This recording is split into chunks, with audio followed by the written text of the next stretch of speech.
Hi there, I am ZeroRaptor.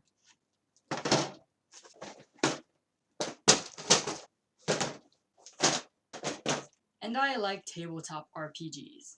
When it comes to tabletop RPGs, there's a ton of people who make the miniatures, WizKids being the biggest company of all, but there's also Reaper and I think more recently Hero Forge. But when it comes to modular terrains, there's really not a lot of people out there making modular terrains. Like there's like the cardboard versions, but not like actual like permanent sets that you can like take apart and put back together.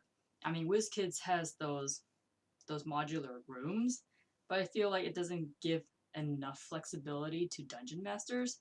So in comes Archon Studios, who came up with these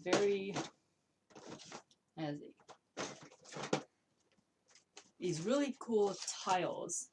So you can literally just make whatever maps you want, and it all works with the typical tabletop RPG scale of miniatures. Now the thing that struck me about Archon Studios' Dungeons and Lasers brand was that when I initially came across the Kickstarter, I saw that they had the like typical fantasy uh, sets. So I was like, oh, cool. Like these are stackable. I can make like multi-layers, like make actual like buildings and stuff. And so my first thought was, I can make Hogwarts. I mean, there's wizard miniatures that I can use to like create Harry and his friends. But then I took a closer look and I noticed that they had sci-fi sets. And then my next thought was like, fuck Hogwarts, let's make Cybertron. So for the Kickstarter, I did what was it? There was the $99 tier, which gave you a core set and 3 rooms, and then you get all the stretch goals plus a dragon. I wanted 2 core sets though, but then like the next tier up, it gave you 2 core sets, but then it was still like 3 rooms and stuff, and I wanted to get all the sci-fi rooms. So I kind of roped my sister into making a pledge, so she did another 99 pledge. So now I have my 2 sci-fi core sets, and then I have all the sci-fi rooms. So there's the engine room, vault, temple of the operators, xenogenesis cell, and AI center. But then it's like they only have 5 sci-fi rooms, and I was like, well, I have to pick 3 each pledge for this particular tier. So I was like, I just got myself another AI center, and then I got double the stretch goals, which is like, well, now I have all like, because the stretch goals have, yeah, they have both fantasy and sci-fi. I'm definitely gonna make the most out of the sci-fi bits, but I'm not sure where to do with the fantasy stuff. And then now I have, so I get 2 of the same dragon, and I didn't want the same dragon, so I gave the other one to my younger sister. So she's gonna paint that however she feels fit, because she likes to do miniatures too, but hers is like, she's not into tabletop RPGs, but she likes making like little house models. So I feel like, stick a dragon in there, it would look cool. So there's that. So now that I've got all of these, now the next step is like, I wonder if anyone's made Transformers miniatures. I'm like, without the advent of 3D printing, I'm like, surely there would be someone on Etsy that would have Transformers miniatures, or like some semblance of it, right? I mean, there's got to be some fans out there with a 3D printer like, hey, maybe I can like make some money off of this. Lo and behold, last year in 2020, I found out that WizKids was actually starting to make Transformers miniatures. So right now there's only 2 waves. The first wave has, where are they? There's Optimus, Megatron, Starscream, and Bumblebee. So this is the first wave, just 4 figures. which I'm a little disappointed because like you see the other waves of miniatures that WizKids has produced, and it's like you get like 5 or 6 figures per wave, and then here we have Transformers, which is a pretty big IP, and the first wave is just these 4 guys. They're disappointed. So, which is well, I mean, fortunately, you have Bumblebee and Starscream, which you can do more with these, given that what was it? So you have. So I got 2 Bumblebees. So one's gonna be Bumblebee, and one's gonna be Cliff Jumper, because Cliff Jumper is basically a recolor of Bumblebee.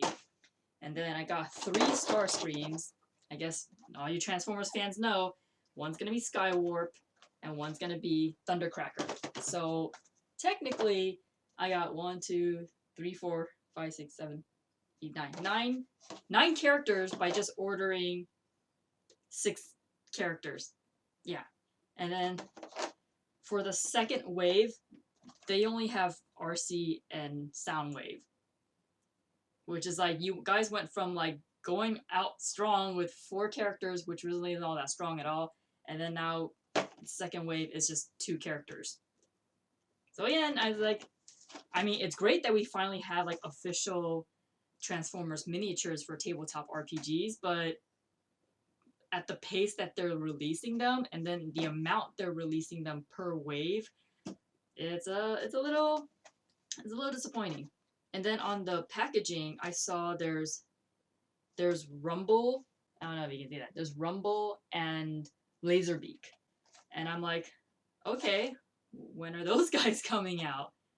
Because like, you can't show Rumble and Laserbeak and be like, yeah, this is all that's been released so far, and we're nearing the end of 2021. They haven't released any new waves, which is like even more confusing because like this is one wave, and then like this is one wave. So like technically they've only released like 6 characters so far with 2 waves, and here we are nearing the end of 2021 and they haven't released a new wave yet. I've been checking their website, and this is it. This is all the Transformers figures they've made. And I'm just wondering, like, did they already lose the license to Transformers? Because they just started releasing these last year in 2020. So I'm like, I'm very confused because I want to collect them all. I've got the terrain for it. I've got the sci-fi terrain for it, but yeah, it's I'm a little concerned because I'm like, where is it? Oh yeah, this one has Ironhide. Where's Ironhide? You got Ironhide for Autobots on the packaging, and then you got Rumble and Laserbeak on another packaging, and I'm like, where are these mythical characters? Like, they're doing the G1 design, so it's like it's not that hard to get the designs from Hasbro and get them printed out and sold. So again, I'm not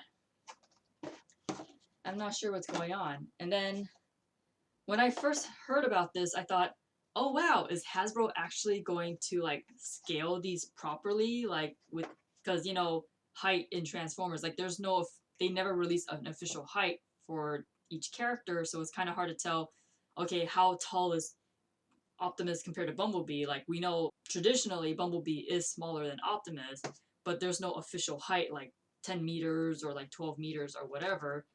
Like freaking Mario and Sonic have official heights, but the Transformers don't. I know there's like over 100 Transformers, but even Pokemon, like every Pokemon has an official or average height to them. So again, it's like, come on, Hasbro.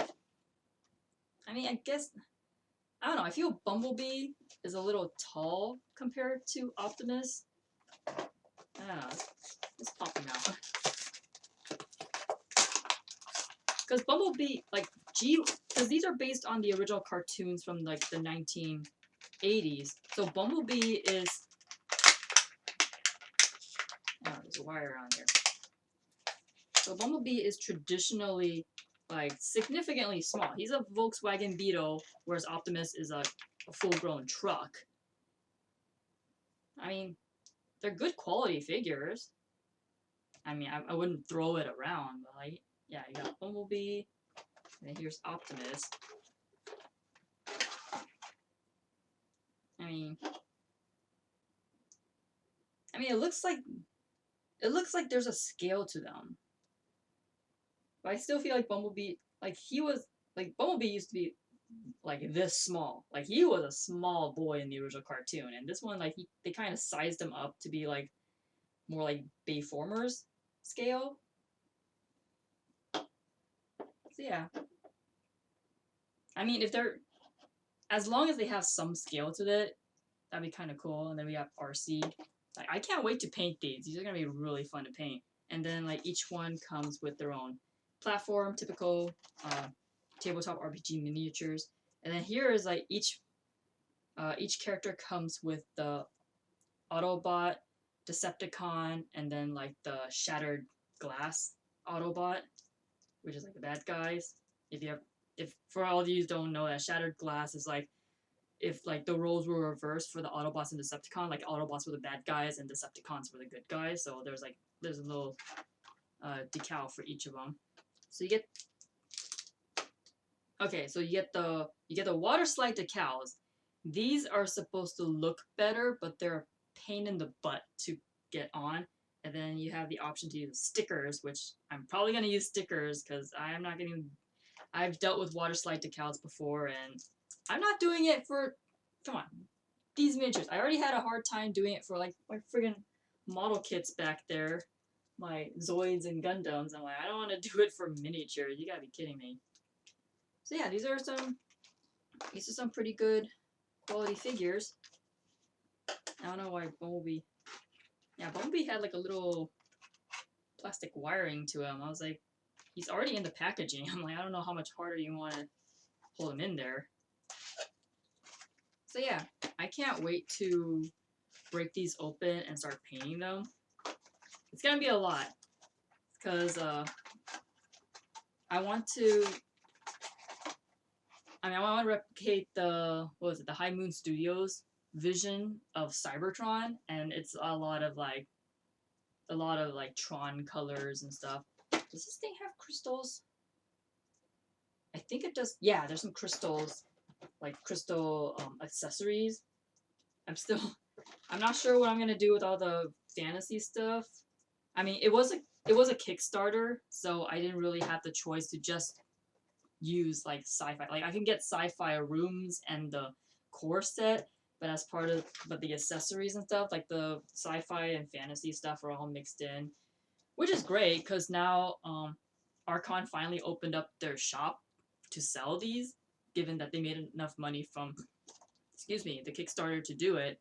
So they'll be selling these individually, but as of course, because they're now going commercial, they're gonna be like higher price. I pretty much got all of these for like basically like $60, $80 off compared to what they're actually selling them in the store. So I mean, hey, I helped them open up their store, and I'm gonna do a whole like Cybertron setup. So I'm really excited. I hope to like start painting these really soon. Some of these don't quite fit the Transformers aesthetic though. Like here's the Temple of the Operators, which is very Warhammer. It's got like skulls and stuff on it, which I'm like, I don't think that's gonna fit with Transformers. But you know, I'll figure out a way. I mean, if I color them all to like High Moon Studios vision of Cybertron, like I doubt you even like notice it. So yeah, Transformers from WizKids. WizKids has the Transformers license. Still waiting for the next wave because I can't wait for them to release Jazz. Like Jazz is gonna be like my most favorite figure. I don't know if they're gonna release a separate Cliff Jumper figure because I probably will have to buy 2 of those. So then Bumblebee and Cliff Jumper will have 2 different poses, I guess. I mean, just for the heck of it. I mean, I don't have to, but I mean, it'd be kind of nice. I mean, the way they stand up pretty well, because like every tabletop miniature has like these just to like know where they stand in like the tabletop terrain. Because every tabletop RPG miniatures, like they're all scaled to a certain size, so you know exactly like how they're gonna fit on the terrain and stuff. So yeah, that is my tabletop RPG terrain collection. I can't wait to actually, I should, maybe I should just open all these up. Just make this an unboxing video. Gonna put these aside. Yeah. I mean, I've never done an unboxing video before, so this is kind of fun to do.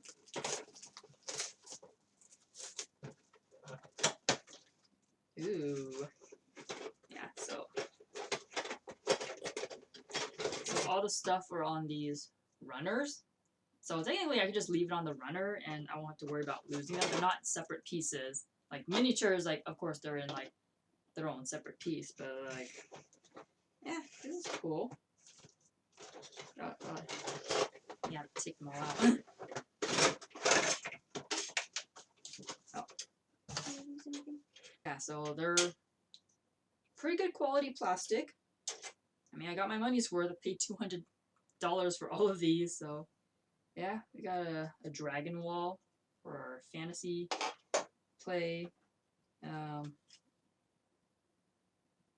This one's got like you got the sci-fi pieces along with the fantasy pieces. I don't know, maybe I'll use the fantasy for like a little fantasy diorama, because I did a Pathfinder campaign with some friends. We never finished the campaign. I'm really sad about that, but I wouldn't mind like setting up a little memorial dioramas. Like, hey, have all the characters in there. It'd be kind of neat. All right, so this got the brick bridge. Yeah, it's pretty good plastic. I mean, I still wouldn't give it to a little kid. Like they'll still figure out a way to chew through this, but I think that's pretty cool. Ooh, we've got some dragon pillars for if you want to do like an Asian theme, or I don't know, medieval. Yeah, that looks too Asian. Yeah, got some gates, got some bookshelves. Actually, I think that's one piece. Yeah, I think that's one piece. Okay. Cool. And then I got a whole slew of connector pieces. Like this is a must for putting Cybertron together. So yeah, it's pretty cool. There's that.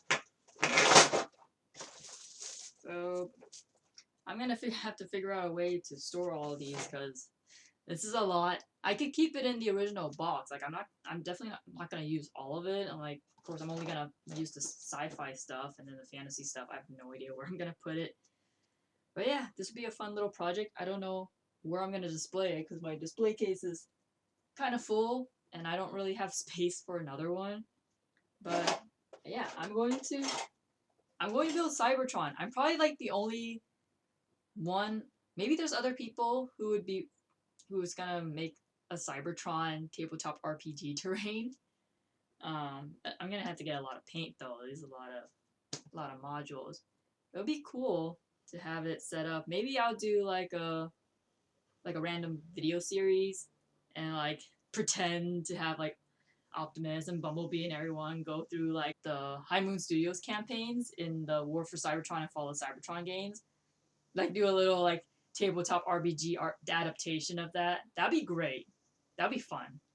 I could probably do a little video series of that. That'd be a fun thing to do. So yeah, that is it for now. I don't know if I want to make any videos of me actually putting this stuff together. I mean, I did that video series on putting my Gypsy Danger together, and that didn't. It was an okay video. It didn't work out as well as I hoped, but I feel like this might work out a little better. Just me unboxing it and like putting it together. So yeah, that'll be all for now. Until next time, this is ZeroRaptor signing off. Laters.